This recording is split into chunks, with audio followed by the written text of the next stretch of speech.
TRS భవన్లో MP Balka Suman మీడియాతో మాట్లాడుతున్నారు. ఇప్పుడు ఆ లైవ్ చూద్దాం. గడిచిన దశాబ్దాలలో లేని విధంగా ఉమ్మడి ఆంధ్రప్రదేశ్లో లేని విధంగా ఇవాళ కరెంట్ సప్లై మేము చేస్తూ ఉన్నాం. ఇది మీ కళ్ళకు కనబడతలేదా కోదండరామ్ గారు? ఆడబిడ్డల పెళ్లిళ్ళు చేయలేనటువంటి పరిస్థితుల్లో లంబాడ తల్లులు పిల్లలు నమ్ముకున్న ఆడబిడ్డలు నమ్ముకున్నటువంటి పరిస్థితులు తెలంగాణలో మనం చూసినాం. ఇవాళ అదే ఆడబిడ్డల పెళ్లిళ్లకు గిరిజన కుటుంబాలు కానీ, దళిత కుటుంబాలు కానీ, బీసీ కుటుంబాలు కానీ, చివరికి అగ్రవర్ణాల్లో పేదలు కూడా ఎవరు ఇబ్బంది పడొద్దని కళ్యాణ్ లక్ష్మి, షాదీ ముబారక్ పథకాలు పెట్టి ఇవాళ ఆడబిడ్డల పెళ్లిళ్లకు మేము సహాయం చేస్తున్నటువంటి విషయం మీకు కనబడతలేదా? గతంలో నేను కూడా హాస్టల్లోనే చదువుకున్న social welfare residential hostel Rukmapur Choppadandi, Karimnagar జిల్లా. పురుగుల పువ్వు పెట్టేది, పాలు పోస్తే నీళ్ళ పాలు పోసేది, మురిగిపోయినటువంటి కూరగాయలతోని పప్పు చారణం పెట్టేటటువంటి పరిస్థితుల నుండి వల్ల హాస్టళ్లలో, స్కూళ్ళల్లో విద్యార్థులకు సన్నబియ్యం పెట్టి నాణ్యమైనటువంటి ఆహారం అందిస్తున్నటువంటి విషయం కోదండరామ్ కనబడతలేదని అడుగుతా ఉన్నాం. ఇంటింటికి మంచినీళ్ళు ఇచ్చే వాటర్ గ్రిడ్ మిషన్ భగీరథ కార్యక్రమం మీకు కనబడతలేదా?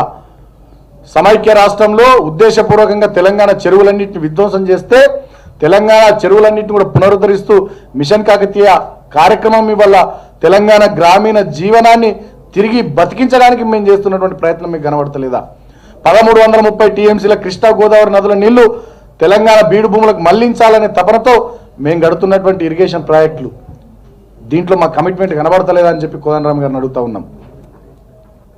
డబుల్ బెడ్రూమ్ ఇల్లు కానీ, గిరిజనులు మైనారిటీలకు రిజర్వేషన్లు కానీ, దళిత కుటుంబాలు ఎవరైతే వ్యవసాయం మీద ఆధారపడ్డారో వాళ్లకు భూ పంపిణీ కానీ, ఇంకా అనేక రకాలైనటువంటి కార్యక్రమాలు పెద్ద ఎత్తున తెలంగాణను ఈ దేశంలోనే ఒక మంచి ఇండస్ట్రియల్ హబ్గా చేయాలి, ఇండస్ట్రియల్ డెస్టినేషన్గా దీన్ని చేయాలని సింగిల్ విండో ఇండస్ట్రియల్ పాలసీ తీసుకొచ్చి ఇప్పటికే 2550 కంపెనీలకు ఇక్కడ స్థానం కల్పించి దాదాపు 45,000 కోట్ల పైచిలకు పెట్టుబడులు తెలంగాణకు తీసుకొచ్చి ఈజ్ ఆఫ్ డూయింగ్ బిజినెస్లో 13వ స్థానంలో ఉన్నటువంటి తెలంగాణను ఈ సంవత్సరం నెంబర్ 1 స్థానానికి తీసుకొచ్చినటువంటి పరిస్థితి మీకు కనబడతలేదా అని చెప్పి అడుగుతా ఉన్నాం.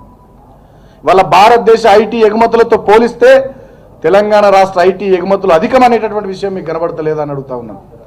వాళ్ళ లా అండ్ ఆర్డర్ విషయంలో చాలా టఫ్గా ఉండి ఎక్కడ కూడా ఎలాంటి ఇబ్బందులు లేకుండా మహిళలు కానీ, విద్యార్థినులు కానీ ఇబ్బందులు పడకుండా షీ టీమ్స్ అనేటటువంటి కొత్త కాన్సెప్ట్ని ఇంట్రడ్యూస్ చేసింది ఇవాళ దేశంలోనే మొట్టమొదటిసారిగా తెలంగాణ రాష్ట్రం అనేటటువంటి విషయం మీకు తెలియదు.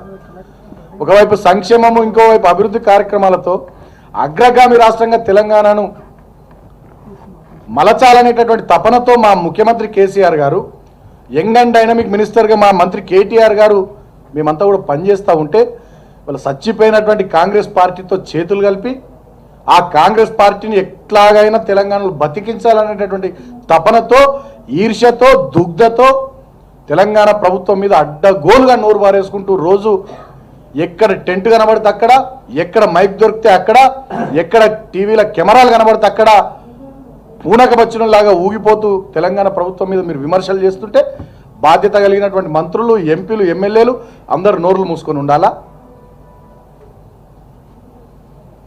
మీరేమో విమర్శిస్తారు. మీరు విమర్శించినప్పుడు మేము మాట్లాడితే కాంగ్రెస్ వాళ్ళు ఒంటి కాలు మీద లేస్తారు. తెలుగుదేశం రేవంత్ రెడ్డి 4-5 బంగ్లాలెక్కి తిడతాడు, అంత ఎత్తు మీదకి వెళ్ళి తిడతాడు ఆయన. అంటే దీని ఉద్దేశం ఏంది? ప్రజలు కూడా గమనించాలి, అర్థం చేసుకోవాలి. ఖచ్చితంగా తెలంగాణ ప్రభుత్వాన్ని విమర్శిస్తూ దీని మీద బురద జల్లే కార్యక్రమం ఎవరు చేపట్టినా చూస్తూ ఊరుకోవడానికి తెలంగాణ ప్రభుత్వంలో ఉన్నటువంటి వాళ్ళ మేము సిద్ధంగా లేము. ఎందుకంటే తెచ్చుకున్న రాష్ట్రాన్ని చాలా ప్రొయాక్టివ్గా పనిచేస్తూ దీన్ని అద్భుతమైనటువంటి రాష్ట్రంగా భవిష్యత్ తరాలకు అందించే దిశగా మేము ముందుకు పోతూ ఉంటే మా కాళ్ళల్లో కట్టబెట్టేటటువంటి ప్రయత్నాలు, ప్రతిపక్ష పార్టీలతో కలిసి కుట్రలు చేసేటటువంటి ప్రయత్నాలు, మేధావుల ముసుగులో చేస్తున్నటువంటి ఈ డ్రామాలన్నిటి కూడా ఎప్పటికప్పుడు విప్పి తెలంగాణ ప్రజల ముందు పెడతాం. ప్రజాక్షేత్రంలో ప్రజలు డెఫినెట్గా సరైన సందర్భంలో ఇలాంటి వాళ్ళ పట్ల సరైనటువంటి నిర్ణయం తీసుకుంటారు అనేటటువంటి విషయాన్ని కూడా ఈ సందర్భంగా నేను గుర్తు చేస్తూ ఉన్నా. ఇంకొక విషయం కూడా మేము చెప్పదలుచుకున్నాం. కేటీఆర్ కోదండరామ్ అనే స్థాయి, కోదండరామ్ వేస్తాయి కోదండరామ్ది. కేసీఆర్ గారు వారిని జేఏసీ చైర్మన్ చేసేంత వరకు నాకు కూడా చక్కగా తెలియదు. నాలాంటి వాళ్ళకు రాష్ట్రంలో చాలామందికి చక్కగా తెలియదు. కేసీఆర్ గారు వారిని జేఏసీ చైర్మన్ చేసిన తర్వాత ఆ జేఏసీ నడిపే క్రమంలో కూడా అనేక రకాల ఇబ్బందులు, బాధనంతా పంటి కింద బిగున పట్టుకొని గమ్యాన్ని ముద్దాడాలనేటటువంటి ఏకైక లక్ష్యంతో మా ఉద్యమ నాయకుడిగా కేసీఆర్ గారు కానీ మేము కానీ అందరం కూడా ముందుకు పోయినాం. ఆనాడు తెలంగాణ రాష్ట్రం వచ్చే ఆఖరి దశలో కూడా కాంగ్రెస్ పార్టీతో కలిసి అనేక రకాలైనటువంటి డ్రామాలు కోదండరామ్ గారు ఆడినారు. ఎన్నడూ మేము ప్రజలతో పంచుకోలే, బయట పెట్టలే, ఆ విషయాల మీద మేము ఎన్నడూ కూడా స్పందించలే. ఉద్యమాన్ని హింస వైపు మళ్లించాలనే కుట్ర కూడా చేసినారు రకరకాల కార్యక్రమాలతోని. అయినప్పటికీ కూడా ఆ ఉద్యమం హింస వైపు వెళ్ళినట్టయితే ఖచ్చితంగా మనకు నష్టం జరుగుద్ది, తెలంగాణ రాష్ట్ర ఏర్పాటు ప్రమాదంలో పడుతుంది అనేటటువంటి ఆలోచనతోని చాలా విజ్ఞతతో, విచక్షణతో, వివేకంతో ఆనాటి ఉద్యమ నేతగా కేసీఆర్ గారు ఉద్యమం హింస వైపు పోకుండా చాలా జాగ్రత్తగా దాన్ని ఒడిసిపట్టి గమ్యాన్ని ముద్దాడేటట్టుగా చేసిండ్రు.